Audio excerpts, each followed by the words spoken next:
Googan footage that Dave and I vote on, you can win some shirts, Wicked Tuna shirts signed by Dave Marciano, some Real Guy shirts signed by Captain Jeff, and if you're lucky, and if we're lucky, Dave will come down here and present you the winner. So what you guys got to do is you guys got to find the most Googan move, get it on video, and then submit it. And if you submit it, you guys can win. We're going to find out who the real Googan is. Hey, so I also want to point out too, so every week we always encourage you guys to participate, leave comments, ask questions, and we always say we're going to get to the questions, but a lot of times we don't. So what we've decided we're going to do is starting tonight, at the end of the show, and every show moving forward, we're going to gather all the good questions, the questions that we feel are the best questions, and we're going to have the answers for those on the next week's show. All right? And the other thing I want to add too, so as you guys know, every week we have a special guest star. So tonight we have Carl Ball, last week we had Ryan Raspberry. If there's anybody that you guys want to see as a special guest on here, let us know. And let them know. Because one thing that we've learned is real guys know real guys. I want to see pudding. What's that? Pudding. Pudding? Pudding. Is that an Instagram or something? Boyd Joker. Boyd and pudding. If you guys are a real guy that you'd like to have on Triple Live, make sure you let us know. We'll reach out to him, and you know it, because it's always real guys helping real guys. If he's not a real guy, we will call you out on it. Hey, speaking of real guys helping real guys out, so we got homeboy Robert Henderson, right? He's out there in Mississippi. He's trying to catch a redfish. He hasn't been able to catch a redfish. Really? Dude, the guy needs to catch a redfish. He's a real guy. He's been a fan forever. He's on Twitter. He's on the Instagram. The guy's always doing something cool. With somebody out there in Mississippi, help this dude get a redfish. Gold spoon. If you guys fish in that area, if you're in Mississippi, I don't know, Louisiana, all down there, Pennsylvania, now that's Floribama, all that. If you guys can help Robert get a redfish, we'd sincerely appreciate it. He's a real guy, and if you're a real guy that can help him, you know I'm not. Real guys help real guys. There you go, Robert. Maybe you're gonna get a redfish this week. Yeah, I think it'll happen this week. So let's go over let's go over what's been going on in our network. Yeah. Mike, let's talk about Jenny Snook, man. That's 2 weeks in a row. Big snooks. The big snooks are here, and it seems like they moved in pretty good. On the hog legs, of course. No shrimps, no crabs, no nothing. Just straight up hog leg. We're all proud of her. Again, by herself, catching lunker fish. So like, how big was the snook? A snook? Well, over here on the East Coast, I'd like Now, to how say. big was Jenny's snook? I'd say She's catching my boat. I'm saying this weighed about, that fish was weighed about 18 pounds, 20 pounds. It looked like a spawned out female fish. Wasn't real fat, but real girthy on the shoulders. I've been seeing a good bit of snooks when I'm catching bait and everything. I think it's going to be a good season. You know, the things are a little bit fickle. We're going to find out here soon. You guys will know if it's a good snook season or not, because for like the 15th year in a row, I am going to be putting up those big snooks on those faces. They'll be on Facebook, they'll be on Instagram, and probably we'll start figuring out how to do them on Triple Live. But anyway, I think it's going to be a really good snook season. I'm looking forward to it. I seen them when I was catching bait. They're just kind of sitting there. They're not real active yet. Let it rain. Let it rain, let it rain. When you hear those, newscasters and everything talk about, oh, it's flooding out in Brine, and you can't hardly get to school and all that kind of stuff, that's when the snooks are going to fire up. So, stay tuned. See what snook season's happening, or see what's going to happen. And right now, everything's kind of happening. Offshore and inshore, this is probably the best 8 weeks of the year to fish. End of April, beginning of June. And this is the time where you can just kind of go out and fish and, catch just about anything. Mahis, kingfish, sailfish, wahoos, permit, bonefish, tarpon, yellowtails, mutton snapper. I'm telling you, blackfin tunas, it's all happening right now. This is the springtime, so get off your ass and go out there and get your big fish. I got a question, actually, speaking of wait for it to rain. And actually, Mike, you've been talking about this too. While it's raining, a lot of times the snook won't get fired up, but as soon as it stops raining, they'll get fired up. Why is that? You asking me? Either or. They like it. They like it. Fish like certain things. The number one question I get when we're on the boat is, hey, dude, these tarpon, why do they roll? Same reason you scratch your balls. I mean, dude, you like To it. get air? That's bullshit. You know, all the tarpon experts, the tarpon trust and everything, they say, oh, these tarpon, they roll to get air. Well, if they're rolling to get air, why are they rolling out in the middle of the ocean in the surf? There's plenty of air out there. Tarpon roll because they like it. Alright? Snook eat after the rain because they like to. I don't know what to tell you. There's no Why the right- mullet jump? Right, mullet jump. Because they're happy. Right, because they're happy. It's a happy day. That is happy bait. Yes. Where do you think happy bait came from? Jumping mullet. Exactly. Yeah, everybody wants to take this fishing thing. Will you get out of the way? They can't see me. He wanted to score down the comments. Who's gonna- Dude, we're gonna comment. They're gonna read the comments Next And week, next I know, he week. wants me to scroll down. So you'll read them. We're just getting started here, Where's guys. the bear next girl? We're just getting Call started. the bear girl in here again. And you guys know we're live. We're at the Tarpon River Brewery, right down Fort Lauderdale. You can catch a 30-pound snook within 100 yards of most places we do triple line. Just remember that. Not only are we doing real guys, we also do real things in real places. How That's about an that? awesome thought. Huh? That's an awesome thought. We haven't done a bunker con more than a half a mile from where you can get a 30-pound snook. Ever. Oh, you guys didn't know that, did you? That's trivia. We'll probably pull that out like in 3 weeks and you know which sugar at. It's true. That is true. We don't do any of the events at like, you know, place where you can't get a big fish. Like on the west That's coast. true. No, we did Tampa. We did Tampa. Yeah, we did Tampa. We're gonna probably do Tampa again. But anyway, where were we? I lost. Oh, the recap of what's been going on our fishing network. So we did Jenny Snooks. Mike, talk about diving? Mike, you didn't do any diving. How about the Ernst brothers going down to Keys? Oh, yeah. They slayed it. That's right. And Well slayed. we're all proud of them. Yeah. Last week, You got some- the Ernst brothers were here live with us. And they were doing their big tarpon trip down in the Keys. Need another one? And the numbers were 7 for 26. Yeah, one more. Might as well. Like I said, we're at Tarpon Bay Brewery. I'm drinking the natives down here. So if you come down here and you want to drink what, Natives are good. yeah, the natives are good. I've been drinking them. They're good. But what was they talking about? The Ernst brothers, 7 for 26. 7 for 7 for 26 or 6 Wow. for 27 or something like that. They're only 9 short of getting 15. Sooner or later, we're gonna find somebody else beside the one dude that gets 15 tarpon a night. But it wasn't the Ernst brothers, and it wasn't in 3 days at Channel 5 with the best tarpon home in the country. Surprising? Depends whose eyes you're looking at it from. Here, I don't know. I thought it was pretty good. They had great photos. They had a great time. They caught some fish on the new lumper stick. That was kind of cool. Oh, did they? Yeah, caught some fish on the lumper They stick. broke it up, that's cool. And we were glad to have the Ernst brothers here last week. They were a lot of fun, and thanks for coming. You guys ever want to come down to Triple Live, you know, and join us? You just come Doors down. open. Yeah, come down to Tarpon Bay Brewery. If you're a real guy, we'll let you in. If you're not, You can watch, there's like a window they can watch from that. Yeah. And there's another one right, and there's another one right there. You can watch from the outside in the rain. Yep. So anyway, that's kind of what's been happening this week. I fished Fort Lauderdale a whole bunch this week. We caught some jacks, we got a few small tarpon. Fishing was okay. Had a full moon last day or so. I'm not a big fan of that, at least not for the tarpon fishing. But after the full moon, I think they like it. So I think starting Thursday, I'm gonna bang about 14 trips in a row. So I'm looking forward to the tarpon, they're coming down the coast, coming down the waves, and I'm anxious to see what next week brings. I'm pretty excited about it. You know, we'll be posting and kind of keeping you up to speed. Of course, next Monday we'll talk about that. So that's what's happening locally, and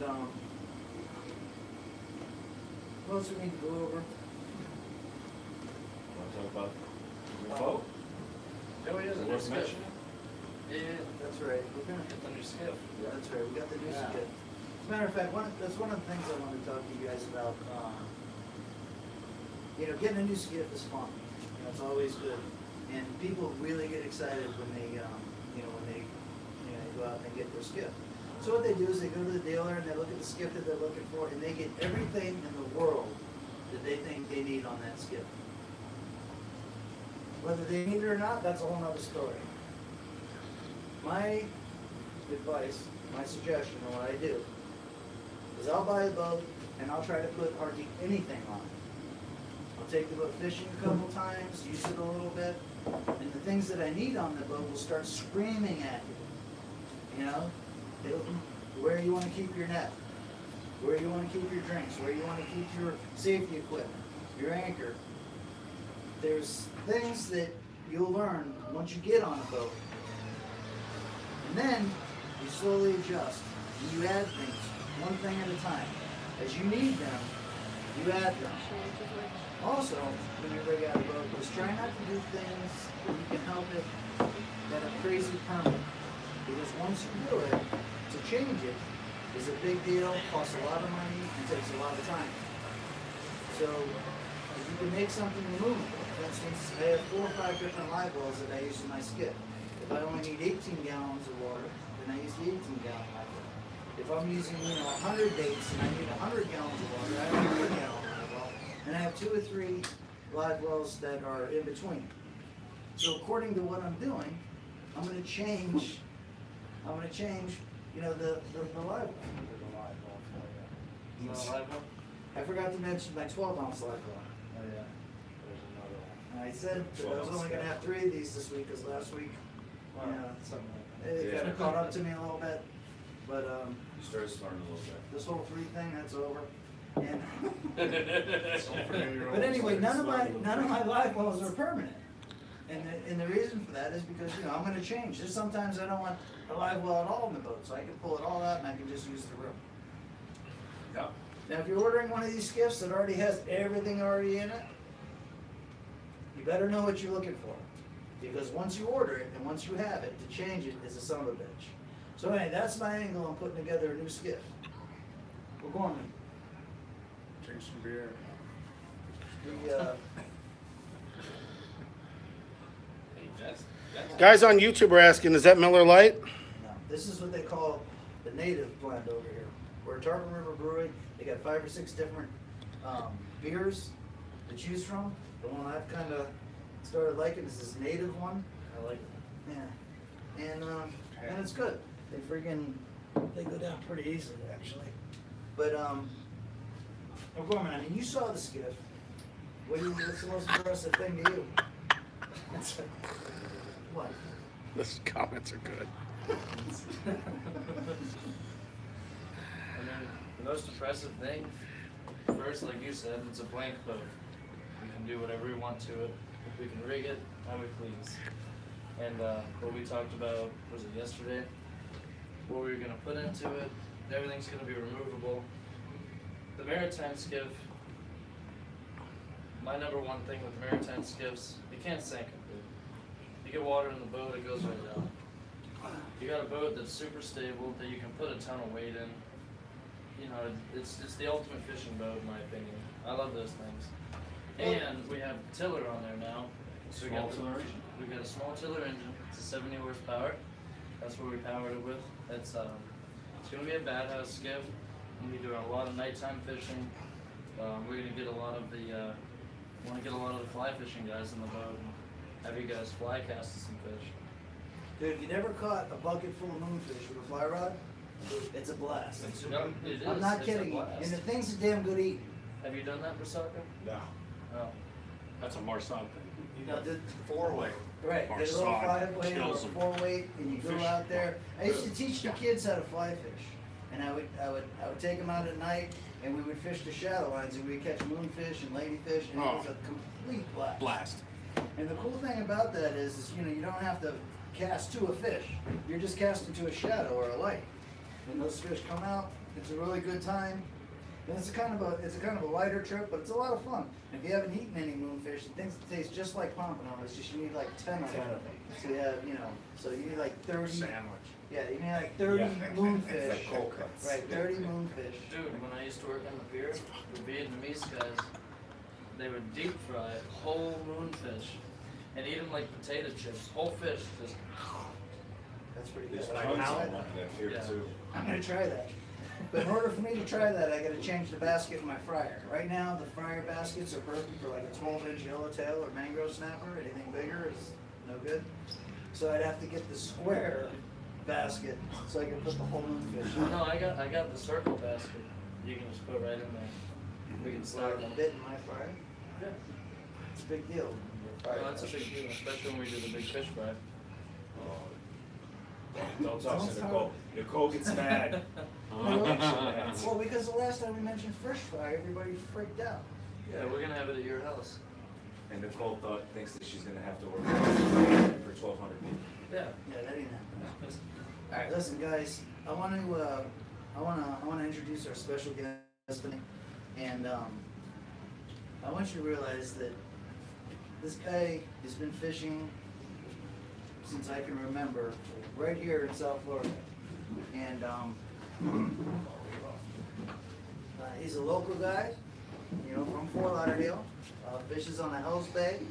I call him the king of the slam. He's down there at Biscayne Bay, basically working down there pretty much every day. In the winter, I'm down in Biscayne Bay a lot doing tarpon, so I get to see Carl. Makes me feel good.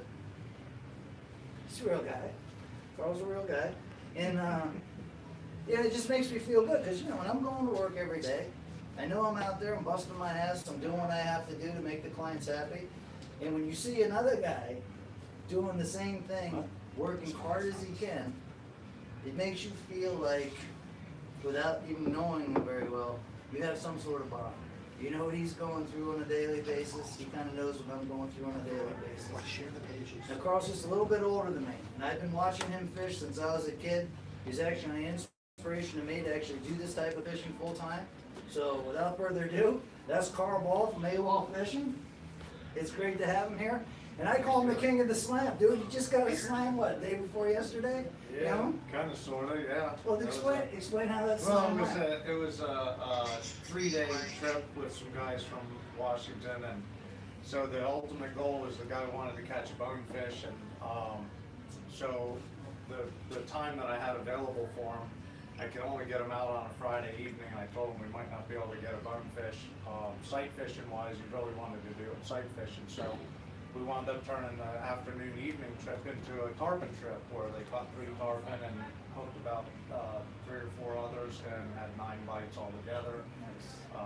The next day we decided we better just go for the bonefish, and so we spent a couple hours tarpon fishing in the morning. We couldn't get a bite, and spent the rest of the day bone fishing, wound up sight fishing to 4 of them and catching 4. Well, actually we had, I don't know, 20 shots probably, wound up catching 4 of them. So the guy was excited about that. That's awesome. Sunday morning, we had a 3/4 day that we could try to go get the permit, so we spent the morning looking for those and wound up being 1 for 3. Got broke off by 2 of them. So, yeah, it turned out to be a great trip for those guys. Yeah, they really enjoyed it. That's awesome. And if you guys don't know about Biscayne Bay fishing, I mean, we have all the glamour species in Biscayne Bay. They're just harder to catch there than any place else in the world. It's, you know, I always bring up that golf analogy, and if you're fishing Biscayne Bay, you're playing the Masters every single day. So when I tell you that I'm bringing you real guys, I am not bullshitting. Carl's a real dude. He's working hard out there, and he makes it happen. You from Florida? And you born here? I've been living in Fort Lauderdale for 53 years now, just over 53 years, yeah. So Grew up here, You're a real Florida cracker. real Florida cracker, See you that? got it. 2 weeks in a row. Last week I had Ryan Raspberry. He wasn't quite as old and crusty as Carl, but he was Florida cracker. Now you got Carl Ball, that's Florida cracker. And real guys, dude. These are real guys. Careful, Jeff, you're starting to slur a little bit there. No. No, you're doing good, you're doing good. You're 2 away from that. Hang in there. Now years ago, Carl, I used to see you fishing, Fort Lauderdale a bit, and now, well, you're mostly just Biscayne Bay, right? Yeah, I'm pretty much all Biscayne Bay. I kinda, in the fall, I probably follow Jeff around more than, anything because he knows more than I do anymore, but, yeah, for the most part, I'm a bonefish permit tarpon guy down in Biscayne Bay. I've spent, I'd say 95% of my time down there. Fish flamingo a little bit and a little bit over in Chokoloskee, more for more for just my own personal satisfaction than anything. Just don't have the time to drive over there that much. But yep, Biscayne Bay is where it's at for me. Yeah. So he's down there at Biscayne Bay, and he fishes out of the Hells Bay. Now you had a long relationship with Hells Bay, correct? Yeah, well, back in '04, I bought my first Hells Bay, the Marquesa, that small one, that green one that I had. And then they came out with a new model a few years ago, and finally I just decided that I needed a little bit of a change, so I went ahead and upgraded to the new model. They got rid of those sponsons, and so it's like it's just a little bit different flat boat now. It's a little bit easier to pull. It rides really great. It's definitely an upgrade for me. Nice. I'm liking the boat a lot, yeah. Now what Shells Bay is that again? It's the Marquesa. So you Yeah, upgraded to the Marquesa, and that's brand new, right? Yeah, brand new one. They started building this new model, I don't know, maybe 2010, 2011. I forget what year it was exactly. So you guys got a picture of this, right? Carl finishes his trip. He rolls that big nice ass Hells Bay right out of the ramp there. And then Captain Jeff pulls up. And I got that old maritime skiff with more dents in it and cracks, That's and we're all right. side by side. Don't say it's not a diverse relationship. Also look like the odd couple. Right? It's true.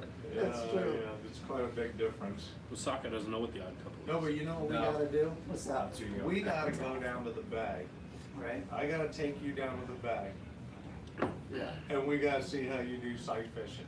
Uh-oh. Dude, I know How many you can years catch did you Uh-oh. do that for? Dude, I'll chunk a mullet right in front of a bonefish's nose. I wanna see you sight fishing tarpon with a mullet. A lot of, a hog Dude, if you have a big enough fly, then I'll do that. That's awesome. I need a mullet fly about 18 inches small and about that big around. I'll be Right. just fine. You can do that. You tie the fly. No, but explain to these guys, though, seriously, the difference between catching a bonefish in Biscayne Bay and say catching a bonefish over in the West End of the Bahamas. Oh, yeah, well, Because so many people that do catch these bonefish, they go to some place like Bailey's or, Right. or well, Bahamas or whatever. you use the analogy of fishing Biscayne Bay is like playing golf, where, it's a little bit harder and, it's a real strategy. Well, sight fishing bonefish in Biscayne Bay is kind of like playing golf against Tiger Woods. You catch a Biscayne Bay bonefish, you did something more than just going to the Bahamas and catching them. Because they're not really that hard to get until you have to get in front of a bonefish that's seen a lot of shrimp thrown at it. They're a little spookier, there's less of them, so you don't get as many shots. So when you get one in Biscayne Bay or anywhere in the Keys, really, it's a real accomplishment that you did that. And they're bigger. I was gonna And say, I they're heard bigger. that they're They're bigger. much bigger than in the. Huge. Yeah. Why is that? I guess it just has to do with their food, the food source. And maybe it has to do with the population size, because maybe there's less here, so they have bigger access to better food. And the ones in the Bahamas, there's so many bonefish that they just, I don't know, we'd have to ask the BTT guys, the Bonefish Tarpon Trust guys for better. You guys know, you guys know how close I am with bonefish. They're pretty much, yeah, we're real tight. Anyway, when you're doing the type of fishing that you're doing, Carl, and there's a lot of lots of enthusiasts, guys that want to do this. Oh, yeah. They buy the boats, they got the gear, they're really gung ho. If you could just give them one little bit of advice to make it a little bit easier, give them a tip where they may be able to get one of those killer bonefish or permits, what would it be? Yeah, I think for the average do-it-yourselfer, you have to slow down a little bit. You have to really pay attention, really look hard for these fish, and just approach them a little slower than they normally would other fish, maybe. You can't be too aggressive with them. You have to stalk them and be patient, because they're pretty tricky. Since I've been doing it for so long, I've kind of gone through everything and learned the hard way exactly what it takes, and so I know how to communicate with my customers and tell them to, you know, where to put the thing, and some guys that are better than others be a little bit more conservative with placement. But, you know, yeah, you kind of need to slow down and really watch, because you could easily go right by these bonefish and permit and not even know they're there. And I think that's one of the big problems that people have with finding them. So what Carl's telling you is freaking relax out there, you know? Seriously, That's because right, people yeah. are excited, you know, they're gung-ho, they're ready to catch their fish. They go out to the first flat that they see, they pull across it as fast as they can, they're off to the next place, you know, and they're putting a lot of pressure on themselves, like, geez, I really wanna find this fish, I gotta find this fish. Slow down, relax. Let Yep. the fish come to you a little Be bit. patient. Be Right. patient. Watch what the fish is doing, and then make your move. And you gotta learn how to read the signs, you know, you gotta learn learn the difference between gray muds, bonefish muds, looking at boxfish, and, you know, bonnet sharks Bonnet are out sharks, there, you know, it's just, you know, there's way more out there than there are bonefish, so. Yeah, really. I think a lot of time people go out on the flats and, you know, they'll see a turtle swim by or a cowfish swim by or whatever, and, you know, they totally discount that and immediately start, you know, looking away. Dude, pay attention to that. Watch that fish until you can't see it anymore. Because the more you can train your eyes, you know, the better you're gonna do in that type of fishing. It's called sight fishing, you know, and you gotta make the cast and you gotta do your thing. So Carl wants you to slow down, let the fish do what they do, and you pay attention, and then make your move. That's a big deal, you know. If you're in Baylis or you're in Freeport or whatever, and there's a school of bonefish, 100 strong, and they're mudding like crazy, knock yourself out. Speed up, do what you gotta Yeah, do. you can afford to miss a shot. Right, but when you're in Biscayne Bay, and that 11-pounder's up there in front of you, you know, 100 yards, take your time, relax. Dude, that's great advice, and I wouldn't have thought of that myself. And Jeff, both of you, explain the value and the benefit of getting a guide and doing it the right way instead of, you Trying to know, do it yourself. yeah. I mean, it's really hard Well, for a it's kinda guy. like taking a lesson from, I don't know who, or taking a golf lesson from Tiger Woods. I mean, you just, you know, it's such a shortcut to, you know, the learning opportunity there is huge, because there is so much there that, you know, when I look back at what I used to know and how much I knew and what I know now, I don't even know what I was thinking trying to be a fishing guide, to be honest with you. It wasn't like I had a doctor's degree in it, you know? Yeah, and nobody can teach you. Yeah. I mean, you to have, learn it. yeah, you know, you do 100 trips and you're like, wow, I got 100 trips under my belt. And then you start doing 100 trips every 6 months. And then you do that for 10 years. Right. And that's the value, you know, that's the value of paying somebody that's a true pro to help you along. And there's nothing wrong with that. I mean, you know, some guys got egos and they just refuse to get the help. Yeah. Yeah. Some guys have egos and they won't listen to you, even though you know what you're talking about and you can help them tremendously, and they think they know everything, and you point a few things out and they still don't want to learn from it. So, you know, that's how it goes, really. That's like going back to what you were saying about how clients will everybody tries to be a weatherman. Right. Right. Now, you guys are gonna know when the weather is too bad to fish or not fish. Yeah. Or where, or whatever. Yeah, you leave that up to the guide. You know what I mean? You can catch me off guard when I'm really tired. If you don't think it's gonna be good, I might just let you cancel on me. If I cancel, it's probably because I'm tired. Hey, and that brings up a good point. I mean, here in South Florida, right? I mean, we got some weather that comes in, you know, big storms and all that. But I got to tell you, doing 200 trips a year consecutively, year after year after year. I mean, if I cancel 5 trips in a year because of weather, that's probably about average. And if you think about that, 5 trips out of 200, yeah, you're About right. You're about 1.5%. So the chances of you figuring out the weather and whether or not we should cancel or not, probably not too good. You know? You know, and how many times have you gone out you wanted to cancel, and your customer was from Idaho, and this was his big time to be down here and catch a tarpon. And you said, you know what, all right, you know, I think it's gonna be lousy, and, you know, I don't wanna just take advantage of it, but, you know what, if you're willing to go and give it hell, we'll go try it. And you go out there, you pay attention, you watch what's going on, you fish hard, and the next thing you know, you have a banner trip. It's true. Yep, and what did you learn from that? That's the thing, you can't believe what you can learn from some really crappy weather.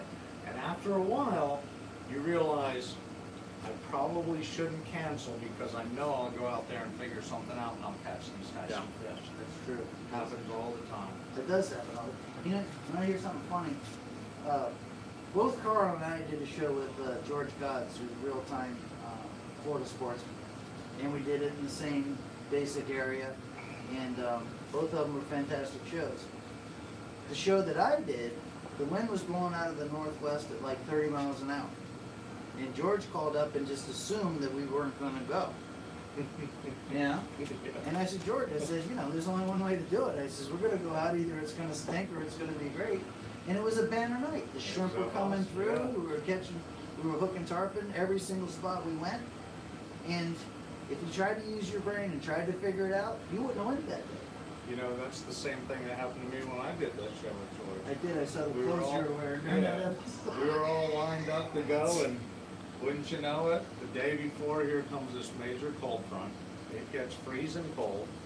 So, you know, well, this is our big shot. Let's go. We gotta make a show out of it. We're all ready to go. I mean, I can't just cancel that. So we went, and the first day we wound up hooking a bunch of tarpon. And the next day we went, we only got one, but that was the one that made the show. Yeah, isn't that funny how Yeah, that works? unbelievable, really. A lot of guys Yeah. convince themselves not to fish. Yeah, oh yeah, they're They'll- already they'll- lost they'll- before they even yeah. go. Yeah, they psych themselves Yeah. totally out. Yeah. No, basically what we're telling you is, you gotta go. You know, you gotta Just leave. go. Yeah, you just gotta go. Just do it. Yeah, if the guide, Go if the and make your guide best tells of you it. to go, or thinks you should go, or whatever, you just gotta go. Yeah. And if you do that, often it pans out. Sometimes it bites you right in the ass.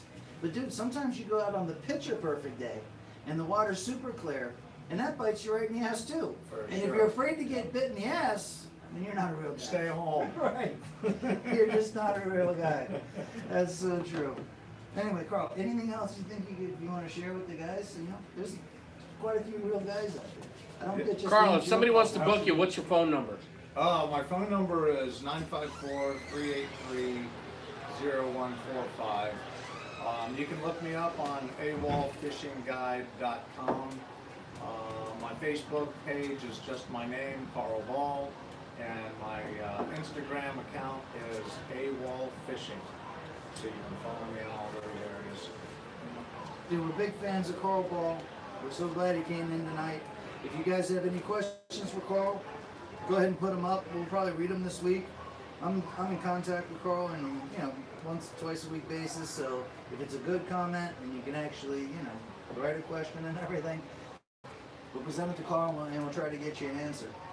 Anything else you want to talk about? Or anything You know, else I was want to thinking say? about that skiff thing, because I'm kind of into the skiffs, and I know, you know, I bought that fancy new Marquesa. Right. And I was thinking about you and rigging your new boat and all that stuff, and I gotta agree with you. That's what I've always told people when you get a new boat, you know, get that thing with nothing. It's Yeah. better to get it with nothing.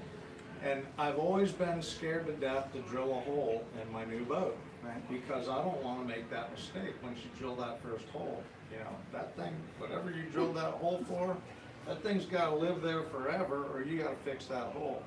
So, you know, as you go, you can figure out what it is that you need on the boat. You know, if you really need, you know, where you want your recorder to go, or how you wanna rig your live well. And, you know, get the thing basic and go from there and fish it a little bit and see what you really need. So like baby steps. Yeah, baby You steps. take the that's- baby, when you're putting your skiff together, just Yeah. one little baby step at a time.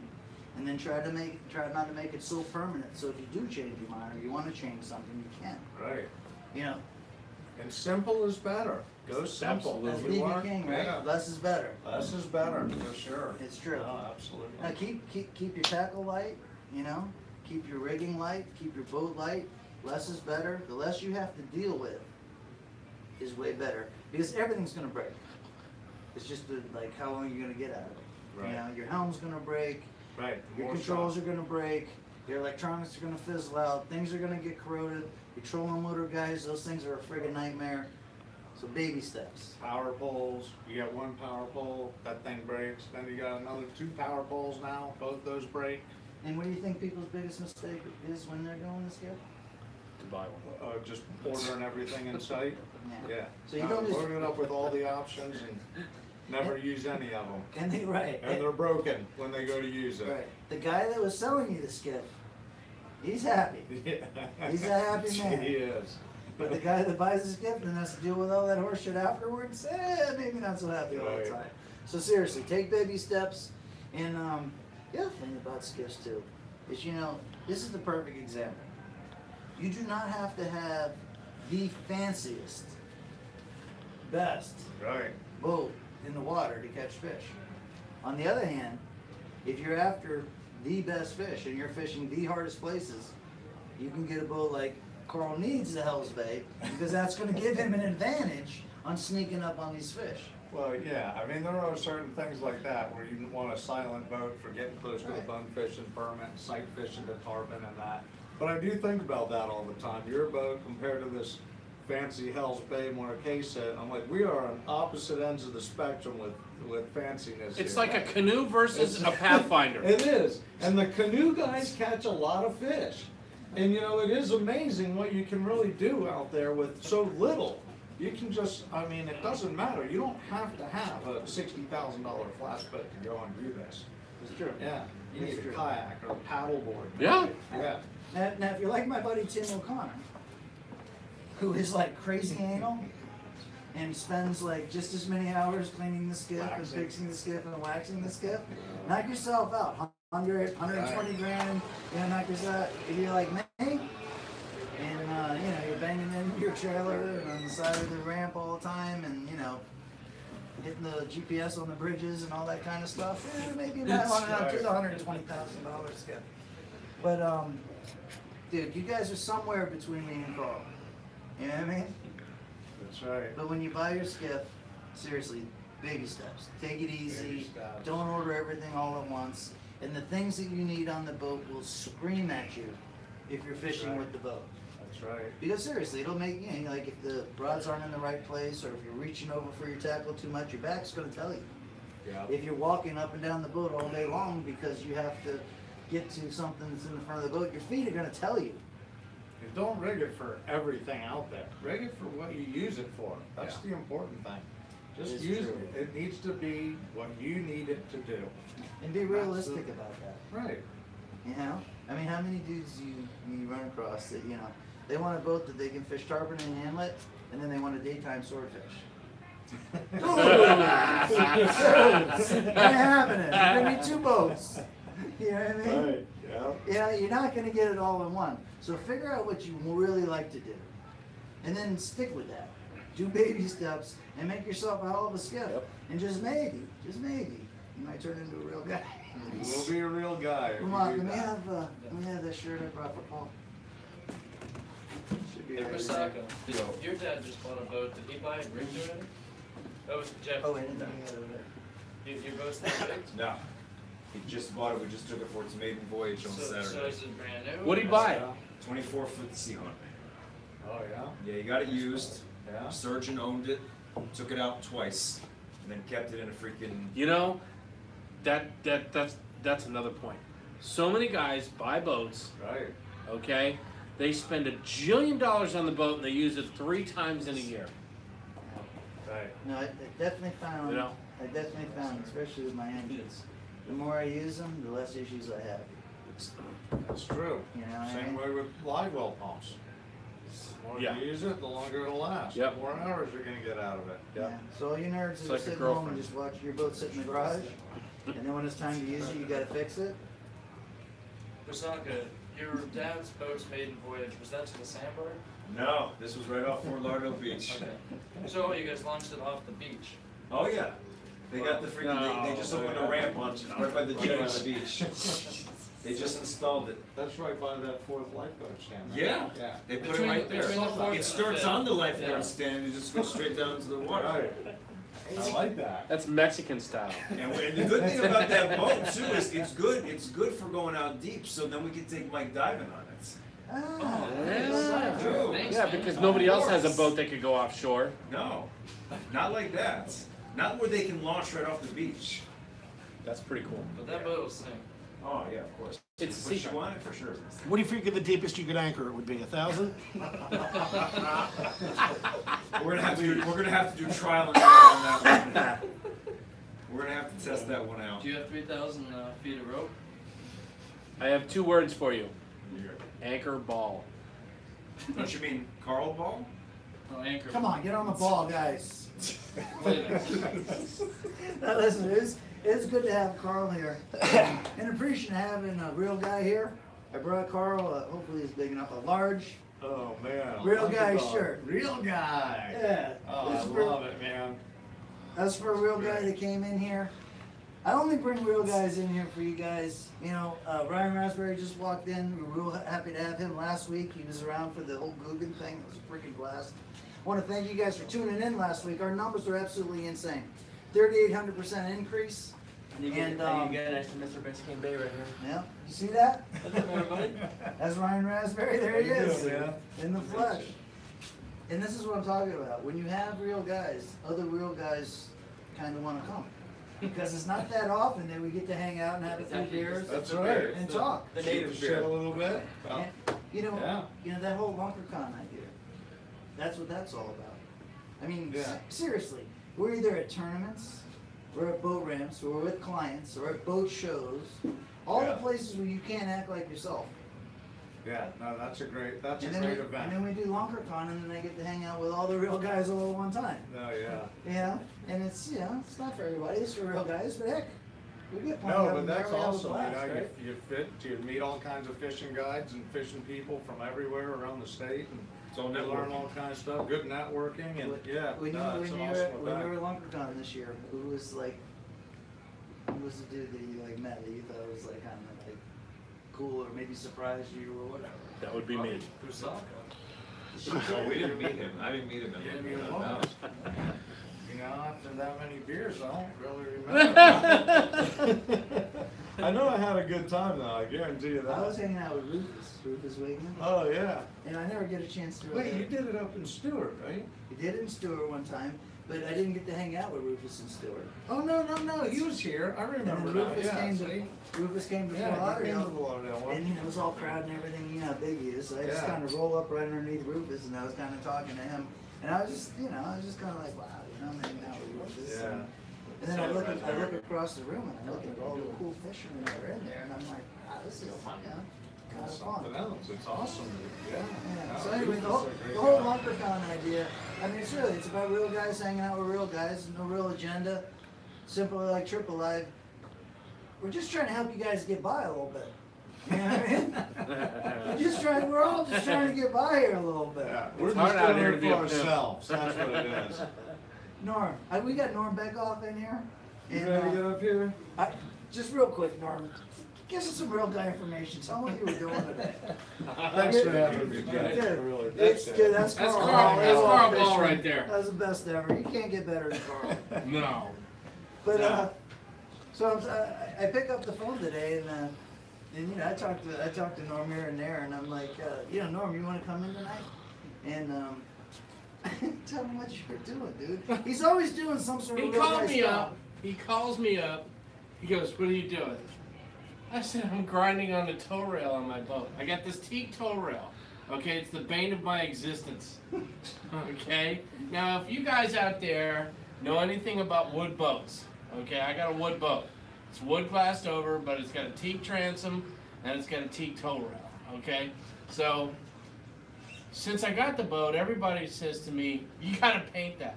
You're guiding, you're gonna be fishing all the time, you're gonna be working all the time, you're not gonna have any time. And I'm like, no. And the reason why I've been so hesitant to paint the tow rail on the boat is because this boat it's sort of like a piece of boat building history. Okay, it's the first. No, it is. It's the first Ricky Scarborough ever built. Okay, up in North Carolina, it's hull number 1. Okay, at least according to the hull identification numbers. It's hull number 1. Okay, so I'm trying to keep it in its, original condition. It's like if you buy a classic car, okay, are you gonna lower it and put lights underneath it? Okay, if you're from Miami, you might, or Hialeah, but if you're a real guy, no, you're gonna try and keep it, All right, so how many hours you got in the tow rail today? The tow rail today, I had 3 hours in the tow rail. He calls me up. I've got sawdust coming out of my nose. I got sawdust in my ears. Okay, I'm grinding on this thing. Okay, and the phone rings and it's Jeff. What are you doing? Okay, I said I'm grinding on the tow rail, and he says, well, that's real guy stuff. But a lot of people don't understand. That's a lot of guys, all they see out there is they see you catching the big tarpons. Well, they see Carl They over there in see his Carl bay with the beautiful bonefish. with the bonefish, okay? The real They see fish. Busaka. Well, Don't no, say they what don't. the sheep said. They Don't see, say what but the they sheep see, said. they see O'Gorman with the snooks and the Goliath groupers, okay? But what they don't see is, if you got to spend 200 days a year, okay, you got to put some time into your boat a little bit, okay? Are you trying to tell me nobody saw you sanding your road? I don't think so. Your tow rail I don't today? think so. I posted a picture, but I don't know if it is. Nobody saw it. Like, Nobody liked it. Norm, Tomorrow, you can do it tomorrow. did No, you get? I'm Did, gonna go live with did it anybody tomorrow. congratulate you? Did anybody congratulate No, you but on that's- sanding your tow rail? That's the thing, okay? That's the behind the scenes stuff that you don't see every day, okay? You guys out there, you step on the finest kind, you see the tow rail. Oh man, that's nice. That looks nice. Oh, I love this boat. I get compliments on the boat all the time, okay? But they don't understand. This is what goes into it, okay? And that's the thing, okay? They don't see how many times do you change your oil, okay? You never see that online, okay? And if you guys don't know, like boating etiquette, it's rude not to compliment somebody on their tow rail. Like you walk by somebody's boat and their tow rail's shining and it's looking good, and you don't compliment them, that's rude. I mean, you can't do that. You mean if you just That's right. walk on by and don't say anything, that could still be construed as hating? That Oh, doesn't definitely. happen to me a lot, That's hate. okay? Most But people- that is hate speech. But most people compliment you when you're sanding your tow rail. I mean, they look at me. I had a few guys stop, okay? And I'm up there in Boynton Beach, and I had a few guys stop on their way up and down the dock, and they're looking and they're looking and they're going, man, that guy's working on his boat. Right. Well, yeah, it's what you do. So is that a compliment? I think so. At least if they stop. Are you if reaching? they- if they Whoa, stop whoa, and they whoa, whoa, stop- It's all about their Are tone. you reaching for compliments, Norm? Never. Okay. Never. Never. Why would I? Well, yeah. You just asked if everybody saw the picture you sanded. I mean, would we- ask you that. Dude, if I sanded something, well, there's nothing on my boat that I would actually sand. Nothing. I mean, there's plenty of sand on my true. boat, but there's nothing on my boat that You might actually need a sand. fiberglass repair one day, though. Right, fiberglass repair. that's- All right, so if you see me doing some fiberglass repair on my Maritime and you don't compliment me on, that's hating. Yeah, but if you did some fiberglass repair on the Maritime, there'd be an investigation. Kind of Fair enough. investigate. What kind of investigation? It's fair enough. People would want to know, why is Jeff What rolling on his happened? boat? What happened? What could have happened to possibly cause happened? that? Okay, did anybody get that on film? Did anybody see this? All right. Is there a story Did behind the it? lead what- line I mean, ship the what could junk happen? good? I got a good story about beating the shit out of the Maritime. What? I Yeah, we went- gotta hear it. Dude, I And you went. can too. Alright, so you're fishing Bear Cut, right? And the guy hooks his fish, and the fish goes through the bridge. Happens, I don't know, 500 times. But this Every one day. time, I swung the boat around the wrong way, and the front end whacked the piss out of the bridge, and actually put a hole right in the front end of the Maritime skiff. Not low where water can get into it, but up high, kind of like towards the deck. For bragging rights, I haven't fixed that. That's battle scars. So, right, I'm looking That's at battle I'm scars. looking at that hole, and I'm like, I only got one hole, It's a and all reminder. those times. It's a reminder too, so I'm that banging you know you the don't do piss it out of again. the boat. Okay, look, years ago, I worked on years ago, I worked in the pit on a big sport fish boat. It was a Carolina boat down in St. Thomas. Okay, we get down there and we put a bunch of time in on this boat, getting it ready to go to St. Thomas. We get the boat down there. Like the second day we're fishing, we get a blue marlin.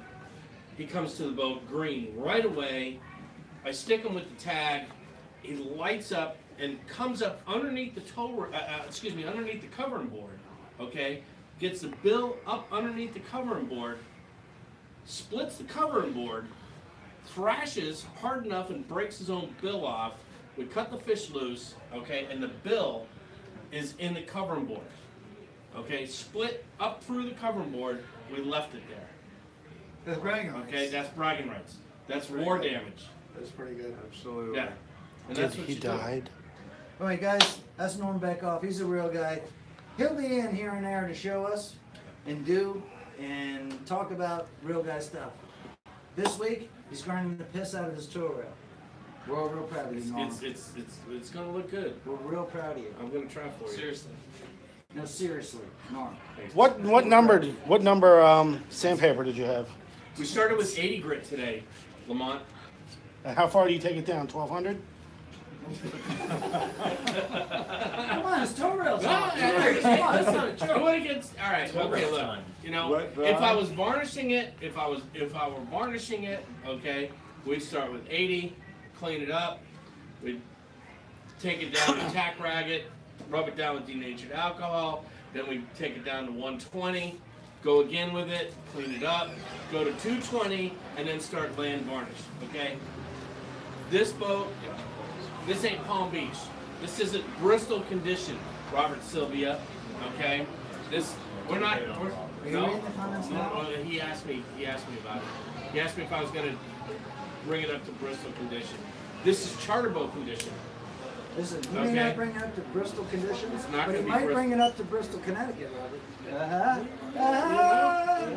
So are you Okay. oiling or varnishing? No, we're gonna go up. We're gonna go up, Yeah, okay. okay? 3-part tip-top teak process.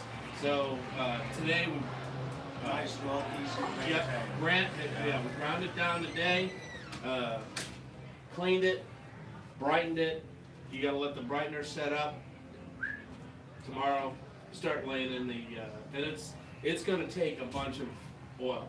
It's gonna take a bunch of bits. When you grind that much teak, okay, and you take it down to bare wood like that and then open it up, it's like a sponge. So you gotta put a whole bunch of oil in there to get it to set up.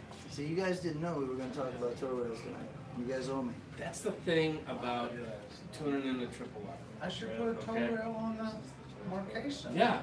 You should put a tow rail on the new And- Maritime, Yeah. but on the Oh, absolutely. I should have put a tow rail on the Zindog. Yeah. Shit, maybe I put a tow rail on the Nissan. What are you talking about?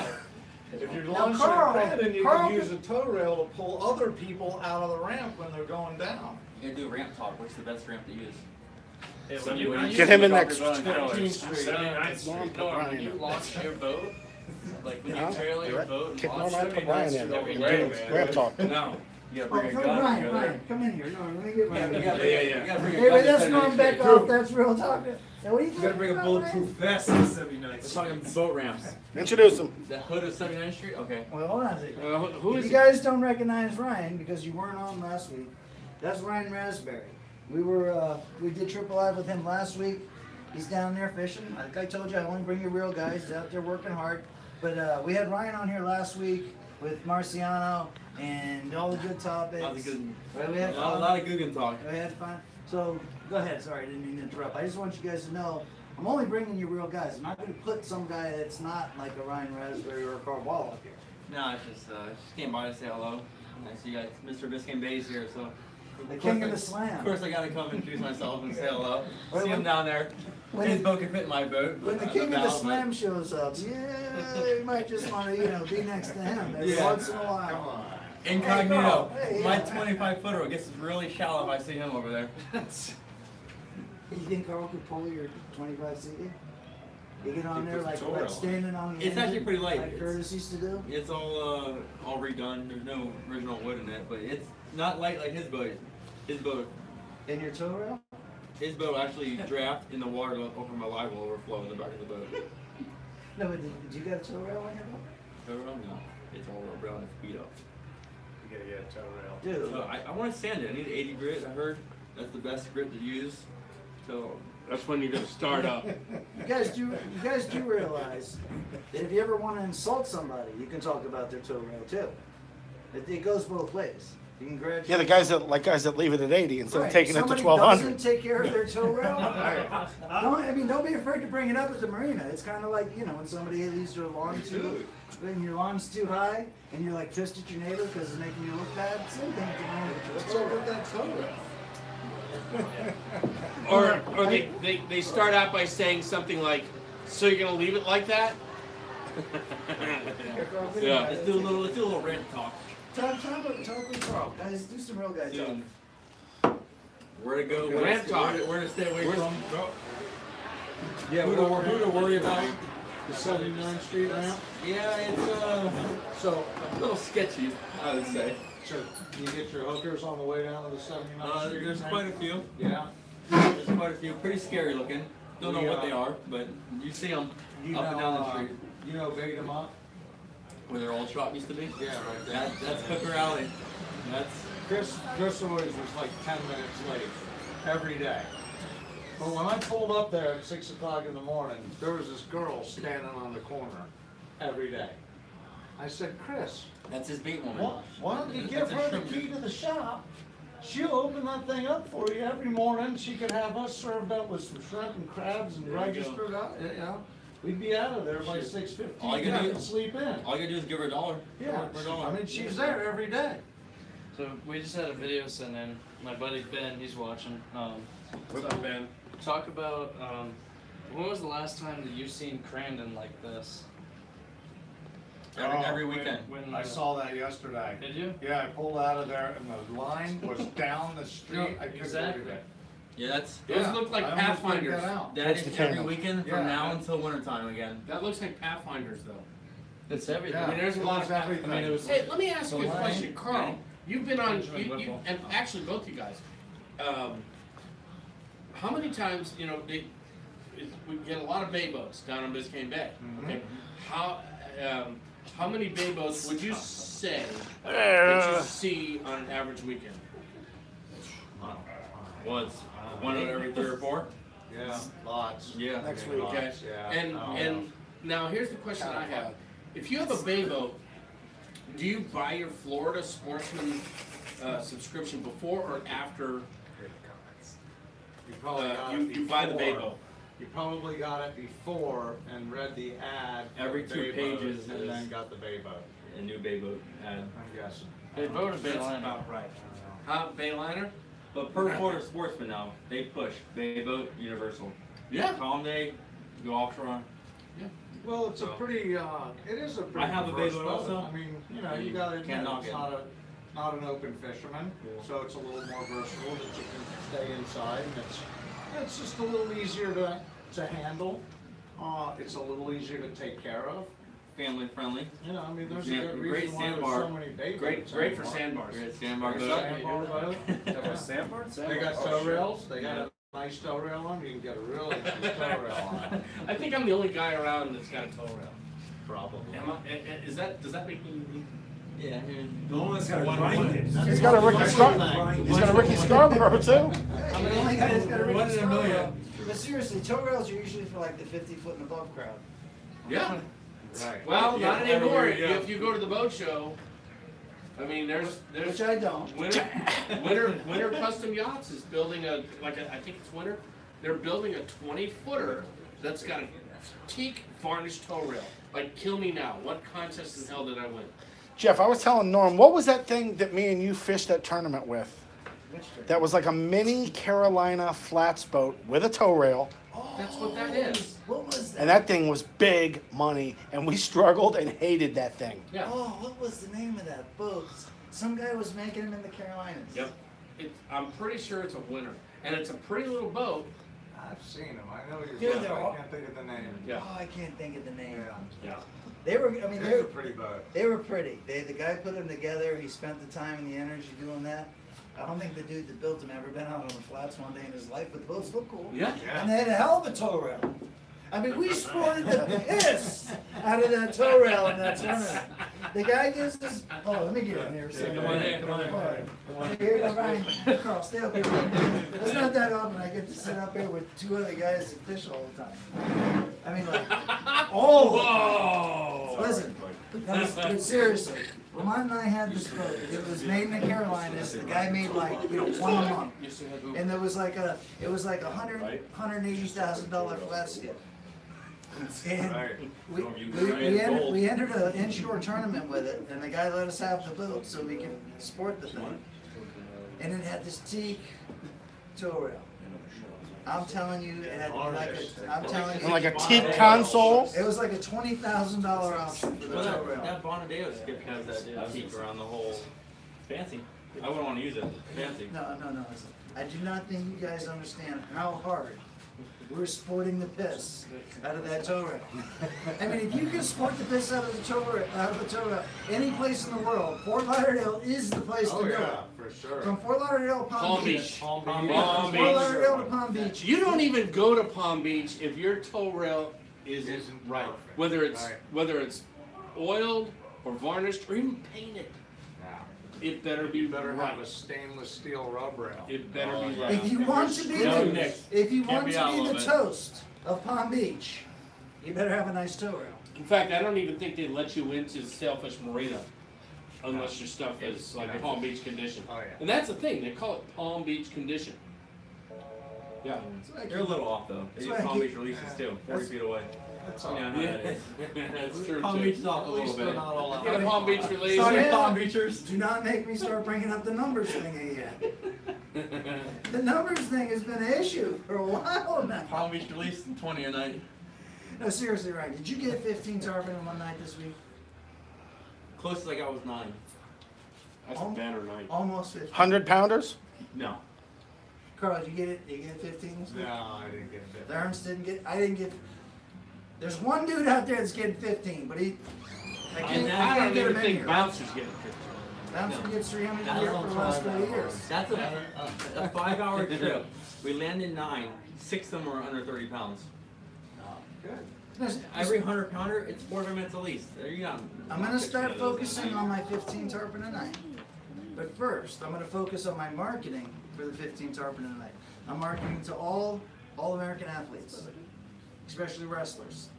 Because if you're an all-American wrestler, you might be able to do 1,500 pounders. a month. That John Cena, I think he could do 15. The world's No, strongest I'm talking man. about real wrestlers, like college Oh. wrestlers, like Oh, the 18-year-olds. Like Olympic wrestling. The You're guys are talking like about real making guy. weight. The guys are like making weight.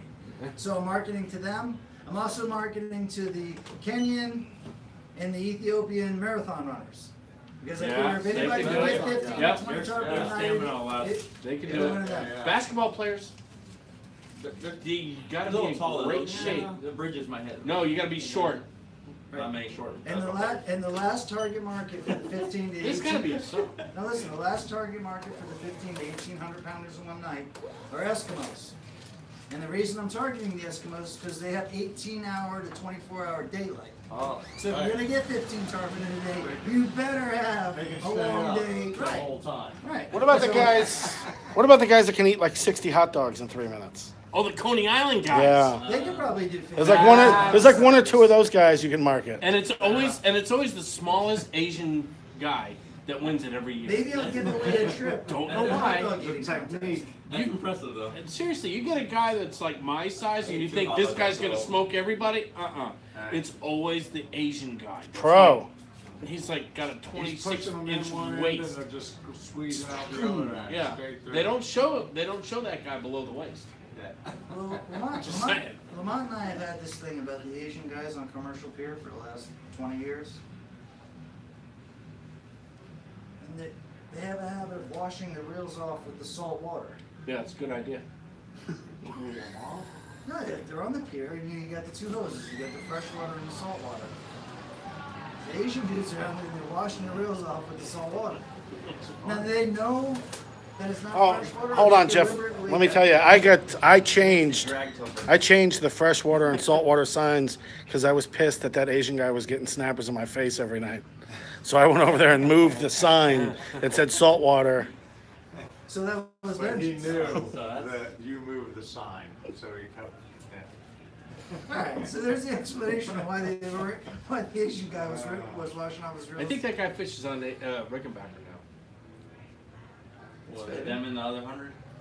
Throwing their cast nets? Did you And I guys give see? them Have credit. you ever That's fished- a hell of a shoulder workout. Throw a cast up from that bridge. Went up and down all day long. Have He you said. ever fished off that? I have not. Have you I ever want to fished walk off in that? with You gotta get a pellet. You gotta get a penicillin shot before you go fishing. We should bring the cameras down there and do an episode. I'm Slay some fishing, grunts? I'm fishing the old Grunts? Rickenbacker Bridge, so we get right Shrimping. down there with the shrimp. Hey, Shrimping off the bridge. There's a guy down there who's Bring your green fishing light. tarpon with a bent butt Oh, yeah. and like a 9-0, and he's fishing for tarpon. that's interesting. That is interesting. I got a real question coming in. We got a couple real questions. This one's for Carl. What affected fishing more in Key Biscayne, Hurricane Andrew or Irma? Oh, good question. Well, actually, I started fishing in Biscayne Bay right after Andrew in '93. So to me, everything was fine, and I heard that the decline in the bonefish population started right around when Andrew came through, or right after. To me, it was always really good, and then the better I got at catching bonefish, the better it just seemed to me, and I didn't think much of it. But so far, what I've seen with Irma, it hasn't had any effect on any of the fishing down there at all. It's just a seasonal thing, you know, weather kind of, I don't know, this year more than anything, I've seen the tarpon be a little bit funnier than the bonefish and the permit. Yeah, tarpon and squirrely. Only Yeah, thing the I'll tarpon add, only thing I'll changed. add to that though is the snook bite numbers wise the government cut this year. I don't know if it's a fluke or it's a storm.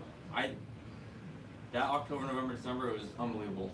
Yeah. 20 fish days in the daytime from the storm.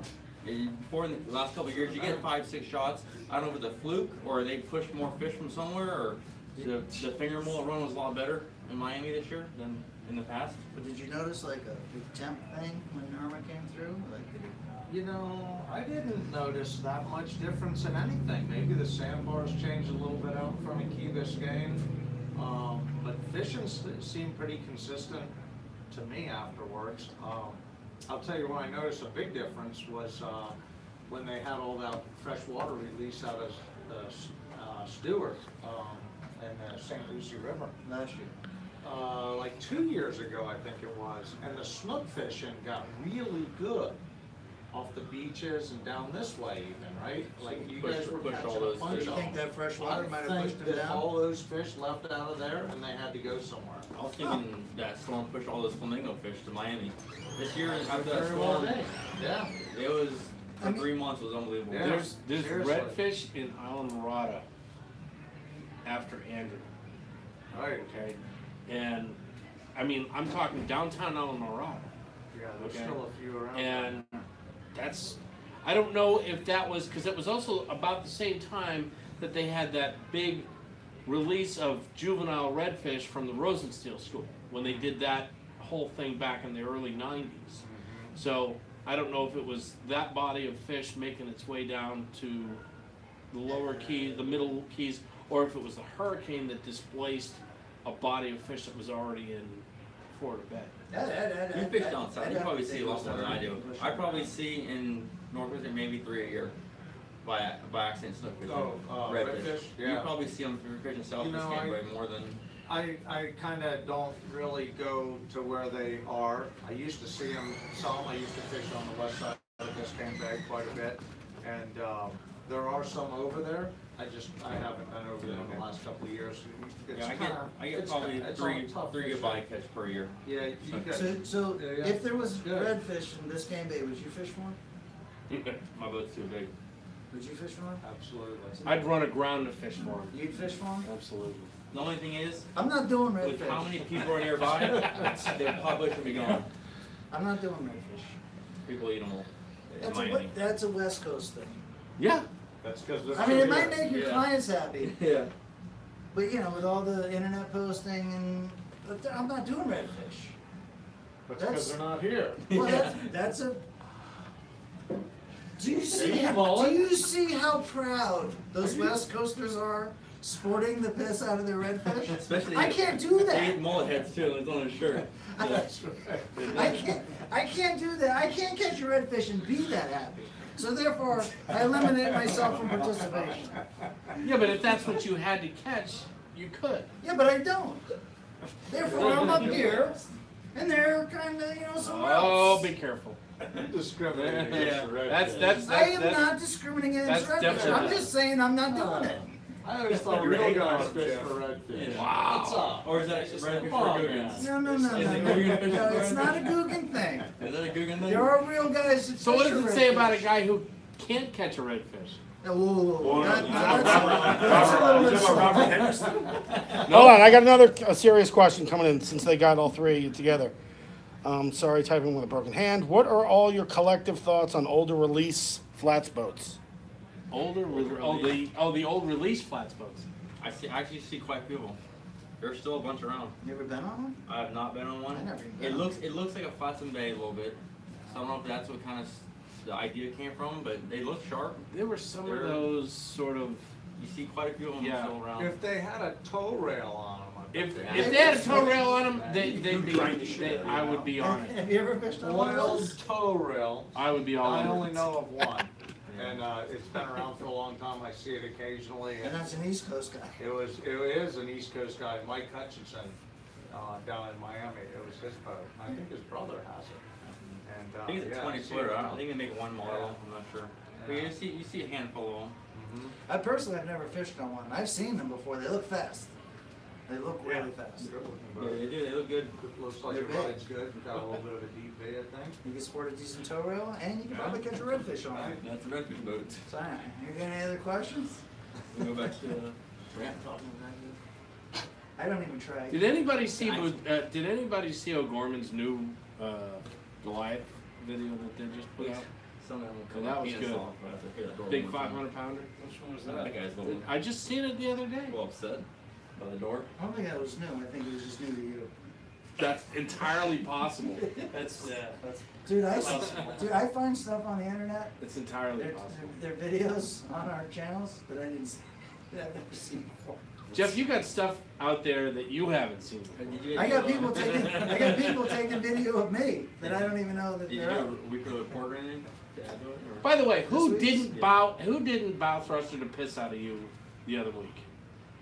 Who didn't? Here we go. No, alright, no. before- Listen, we're gonna congratulate Norm, and we appreciate not getting bow thrusted This by time Norm. I'm fishing for it. He could have bow thrusted the piss out of me, and he He got didn't. an But opportunity. he understands that that's what real guys, do and don't do. All right, look. Listen, I'm gonna jump in here. There's some guys. Listen. There's some guys out here, okay, and they run up and down the New River. They go up and down the canals, and they think the bow thruster is for steering. Oh, It's not Okay, for- it's for not for steering. Okay, it's not. Here, are guys in 30 footers that got bow thrusters, and they're using it to They're- steer All you with. see is this is nice. One way or the other. You hear them Okay. going off, Yeah. look around. You see, that's how you know they're coming. Is you hear the bow thruster. Okay, so I see Jeff, and he's doing his thing. He's running the dog on the New River, and I see him, and I'm an 100 footer. Okay, and I gotta make a turn in the river. Okay, and I'm thinking to myself, I could bow thruster the piss out of this guy right now. Okay, I could do it. All right, there he is. I could do it. listen, when I first did the first bow thruster What? video, But you did. all right, The real guys don't bow thruster other real guys. When I first did no, seriously, when we first did the bow thruster subject, people thought I was making it up. Oh, Jeff, don't be so sensitive. Don't be a baby. Yeah, right, blah blah right. blah.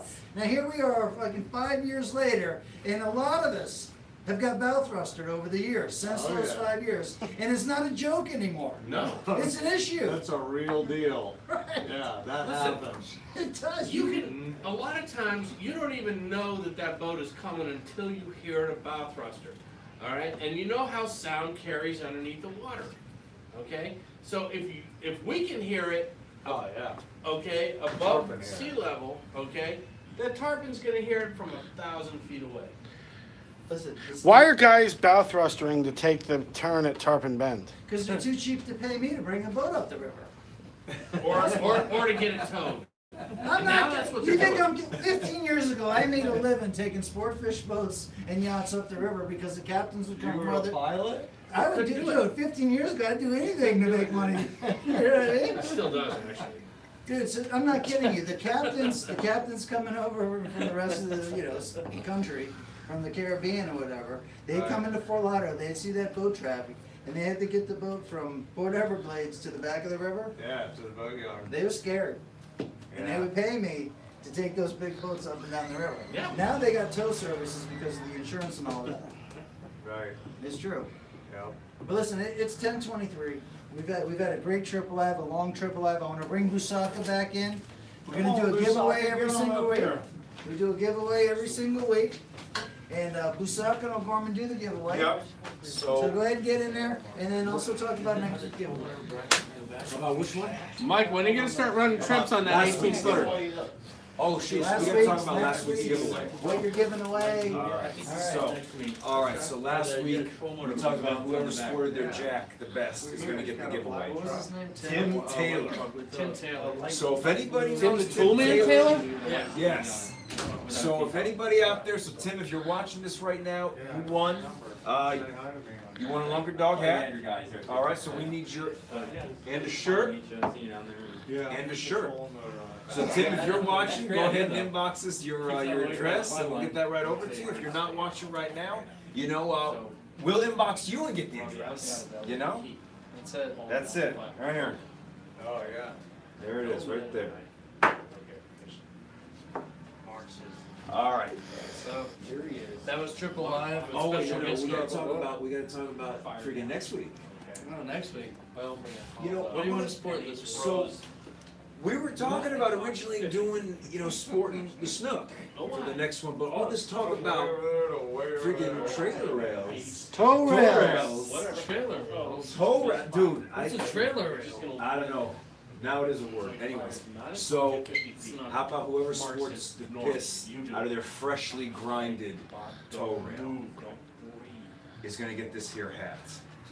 Norm, you can't participate. But anybody else, that's gonna be it. Whoever sports the piss out of their freshly grinded tow rail. All right? And also go over the rules for the Guggen contest with Dave Marciano. Oh, shoot, that's right. Did we talk about that? I mentioned it, but mention it again because people, they're gonna wanna participate and just go over. What's up, Robert Lewis? Hey, what's up, Rob? All right, so going back to this whole Guggen contest that Jeff and Marciano are gonna be the judges of, basically whoever sends in, it's a video or picture, doesn't matter. It's gonna be a video. It's gotta be a video, the most Guggen Guggen move. thing you could do. Does that include ramp launching? Yes. Or On the does it have to be beach. on the water? On the beach. On the beach, okay, if you're gonna do that. No, I'm just saying, if you're gonna do ramp launching, it better be freaking good because there's too much at the ramp. Because uniqueness It's almost is easy. gonna It's be part of the almost too judging. easy. But it depends what ramp you're at. Like if you're at 79th I'm just gonna Street. post up at Seattle Marina before I go to work. Anyways, post up the most Guggen video you can do. Put it on the Mullet Run, I'm gonna send do it a to time us. lapse on Seattle Orance Marina. on Instagram. Send it to us. And you'll get this here hat. You're gonna get a hat, you're gonna get a Lunker Dog shirt, you're gonna get Sticker. You're gonna get shirts signed by Dave Marciano Wicked Tuna shirts. Okay? And if Dave has the time, he's gonna come down and he's gonna present the winnings to the winner. Yep. So, if you guys freaking know about Guggens and can get some decent Guggenry on video, you might win. Did we talk about the bobblehead too? Did we mention that? Okay, so Marciano is also saying that he's going to bring us a Marciano bobblehead that we can sit here and freaking smack around. I don't want to say play If with. Marciano Then we can sends, smack around on this show. now if Marciano sends down the bobblehead, I'm gonna show you guys. I have a 9 on a 1 to 10 scale thump. You know what thumps is, right? You guys ever play thumps like in middle school or whatever? And I will thump that bobblehead, and I'll show you what a 9 looks like. Anyways, listen, that was Triple Live. Thanks y'all for tuning in. And We'll catch y'all next week, all right? And you are watching the show that was produced for real guys by real guys. See y'all next week. Tim, All right. Thanks for tuning in. everybody. Last week was fucking Everybody phenomenal. is. This week was great. Check that out. You're talking about a room full of real guys every week, live, 9 p.m. Monday nights. We're on the Mullet Run Facebook channel, on the Mullet Run Instagram, Orant's Instagram, and on YouTube, on the Mullet Run. Run that dog, and thanks for tuning in tonight. Hey, good show. Thanks, Good guys. show, Appreciate it. Thanks for having me, man. What were our numbers? Lots of fun. Pretty good. That's good. That's cool. What we're gonna do is, we're gonna keep doing it here. Almost forgot. This is a great spot. Taylor almost forgot. Nah, so That's what I was wondering, if you're gonna have an audience. Oh, this is look at this. This was. Yeah. You see this? That's my truck. I'm trying to get my boat out. Yeah, that's See good. that? Yeah, sure. Why not? I'm like, dude, they spent 40 minutes to pump it. Yeah. And then this is. George English? Yeah. He just has to load all this shit in his pontoon. Absolutely. Right